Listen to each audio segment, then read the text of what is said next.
E aí, meu povo, tudo bem com vocês? Todo mundo tranquilo? Todo mundo aí ligado na aula de hoje? Ó, vou te falando, não vai adiantar você ficar muito tempo sentado aí não, porque a gente vai se exercitar hoje, né? Já tô te dando uma pista do que vai ser a aula hoje. Melhor, eu vou te falar do que vai se tratar a aula de hoje. Ó, a aula de hoje a gente vai falar sobre os Jogos Olímpicos. Todo mundo já ouviu falar? Atletas correndo, nadando, pulando, saltando, várias pessoas competindo em um estádio. Todo mundo já deve ter visto isso, ou uma prova ou outra, correto? Primeiro a gente vai falar dos Jogos Olímpicos, de sua história, como é que surgiram, fazer um apanhado geral bem rápido. A gente vai falar um pouco das modalidades, onde o Brasil se destaca também, e o que aconteceu nas Olimpíadas aqui, que foram realizadas em 2016, e a gente vai se exercitar também. A gente vai se exercitar. A gente está falando de Jogos Olímpicos, não tem como ficar parado, então a gente vai fazer uma provinha dentro de casa aí, na verdade 2 provas dentro de casa, então se preparem aí, vão se aquecendo, já vão se preparando psicologicamente, porque a gente vai competir também, a gente vai fazer umas provinhas aí, fiquem ligados. Falando agora dos Jogos Olímpicos, da história dos Jogos Olímpicos. Os Jogos Olímpicos surgiram há mais de 2.500 anos antes de Cristo.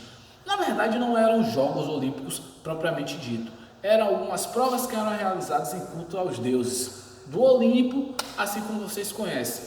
O deus mais homenageado que tinha era o deus Zeus.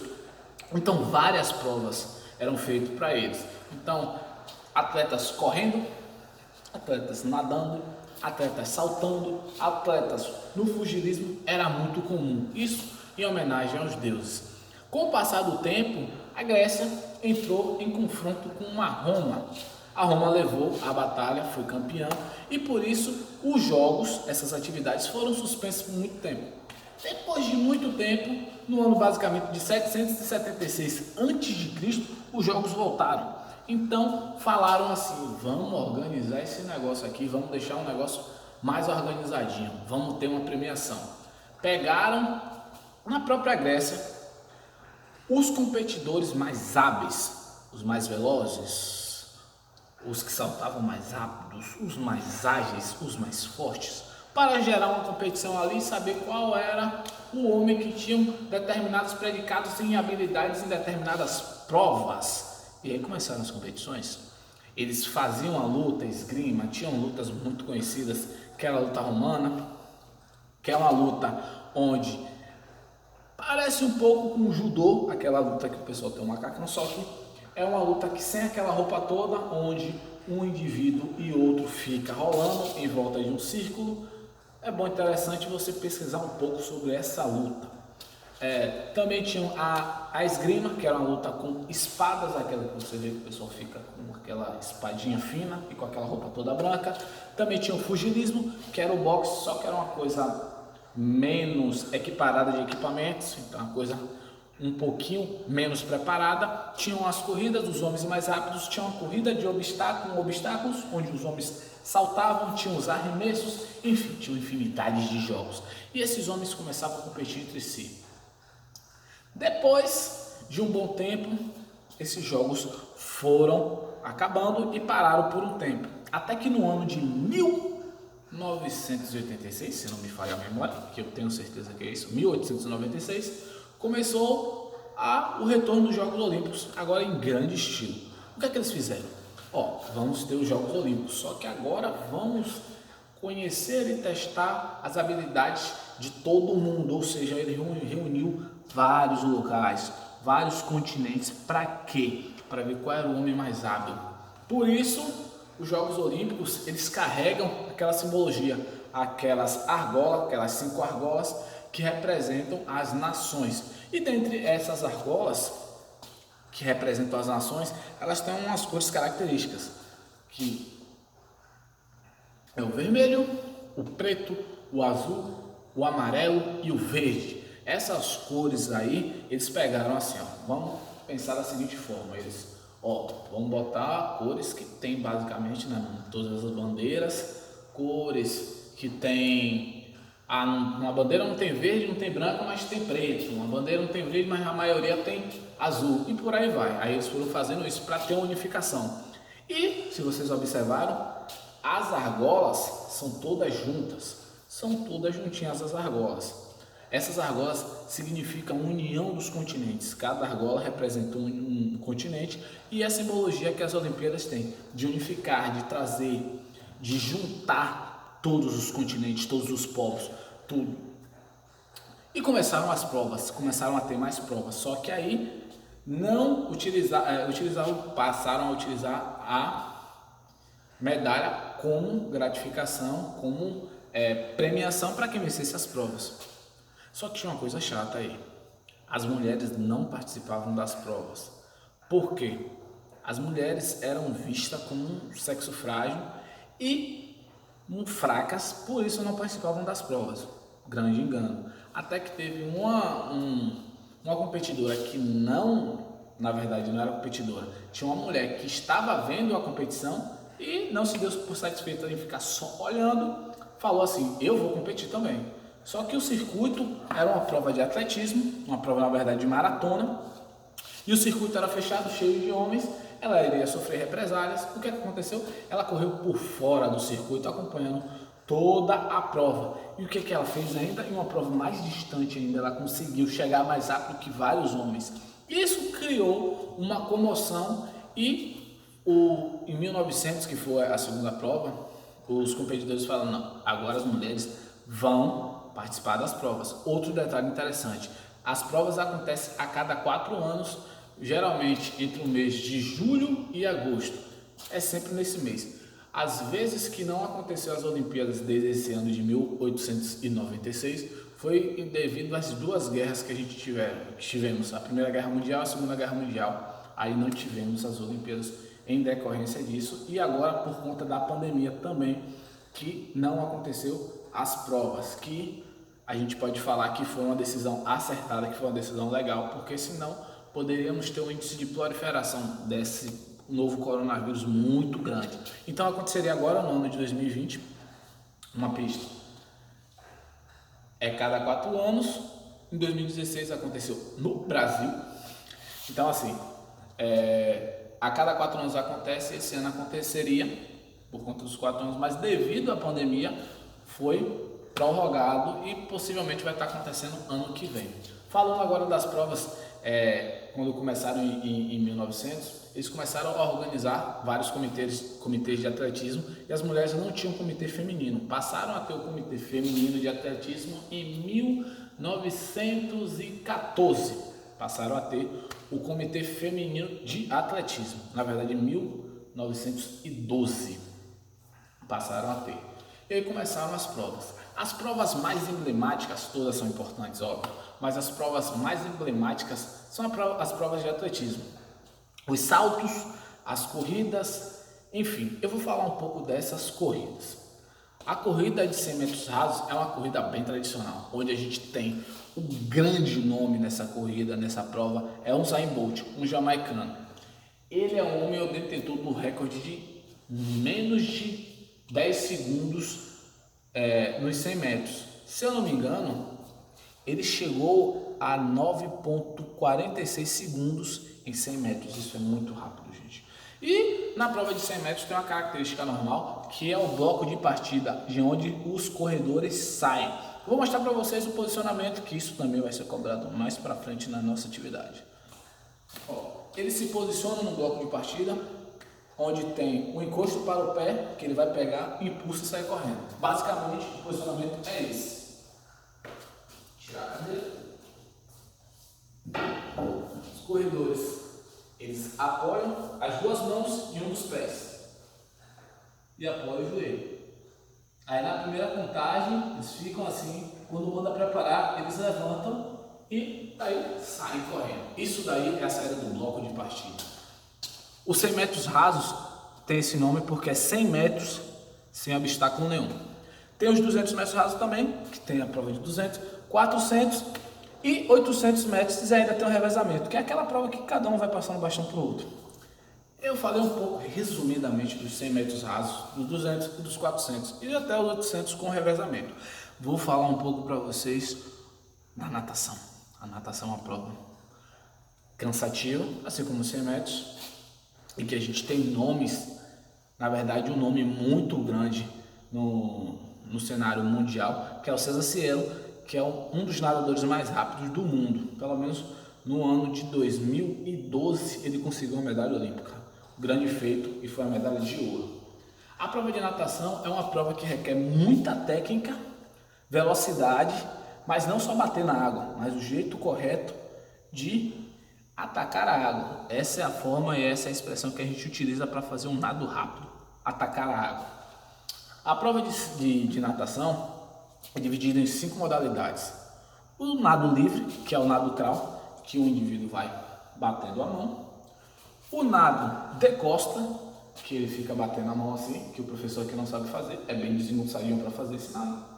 O nado de peito, que o indivíduo vai pulando, abrindo com o peito. E o borboleta, que é atacando a água assim. E por último é o nado medley, que é o revezamento de todos os nados. O indivíduo vai de um jeito, bate e volta de outro, então é uma prova bem cansativa. Você que já nadou sabe, ou brincou na piscina, sabe como é cansativo fazer isso na água, né? Falando agora um pouco do salto em distância. A gente vai para outra prova de atletismo e vai falar do salto em distância. O que é o salto em distância, professor?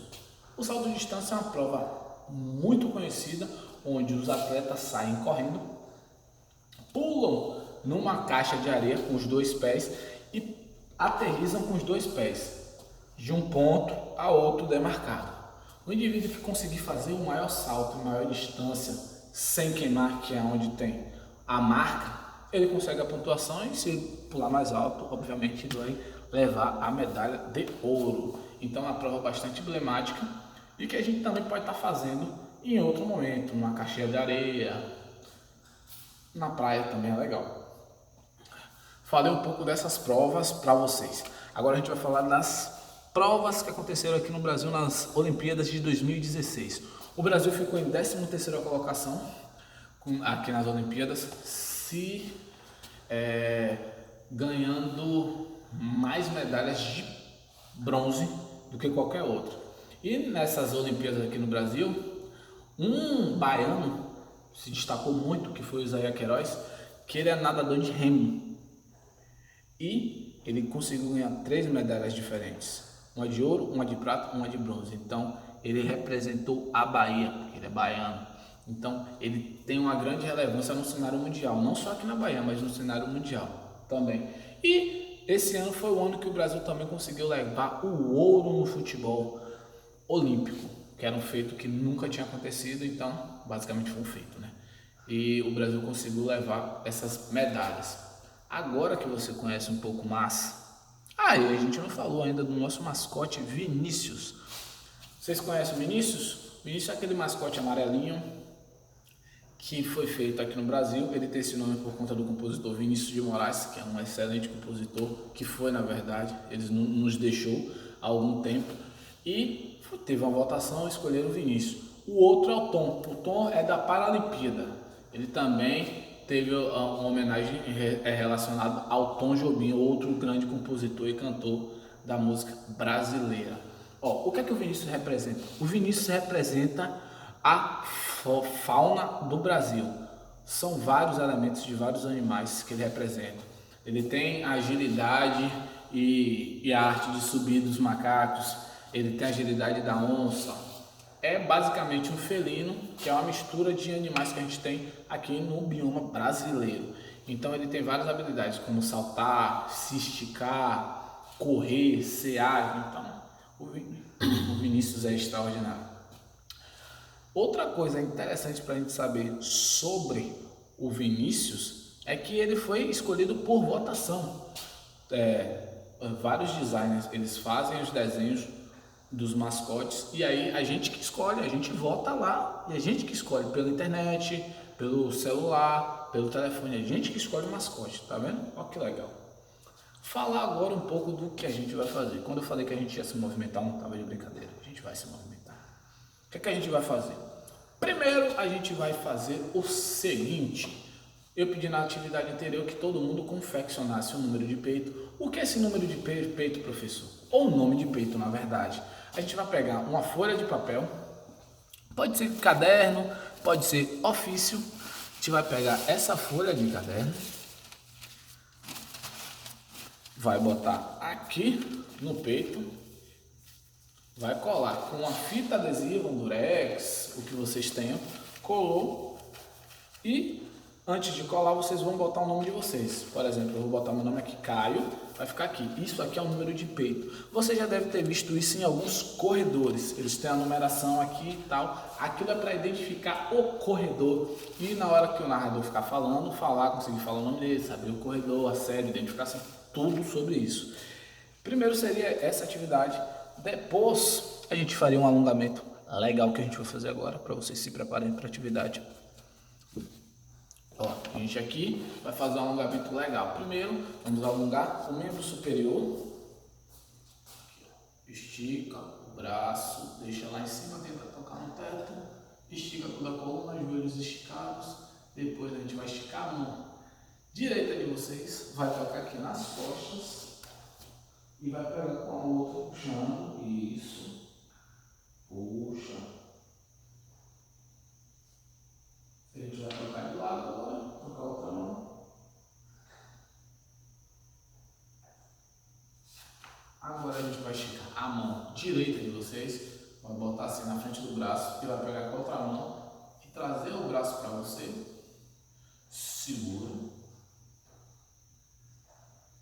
O outro lado também. Agora a gente vai fazer o movimento de pernas, fazendo o pezinho do saci, sem se mexer, o desafio de não se mexer. Quero ver que consegue ficar mais tempo parado. Uma dica para isso acontecer: para você não ficar se mexendo muito, você vai pegar sua perna e vai olhar para um ponto fixo. Olha só lá para sua frente, vai ficar parado. Olhou, ficou parado, segurou 10 segundos, a gente vai trocar de perna. Olha, o segredo é esse. Vou ficar olhando para um ponto só, pego a perna, continuo olhando para aquele ponto e equilíbrio. Ó, consigo ficar paradinho, tá vendo? Não é difícil. Depois que fez isso, a gente pode pegar aparelho para ajudar a gente. Vai pegar a perna, abraçou a perna, traz ela bem perto de você, abraçando muita força. Segura 10 segundinhos. Depois a gente vai fazer com a outra perna. Segura. Muito bem. Agora a gente vai, ó, botar a perna uma na frente da outra, deixar os dois pés bem apoiados no solo, como se estivesse colado, e jogar o tronco para frente, sem tirar o calcanhar do chão, tudo pregado no chão. Depois a gente vai fazer com a mesma coisa com a outra perna.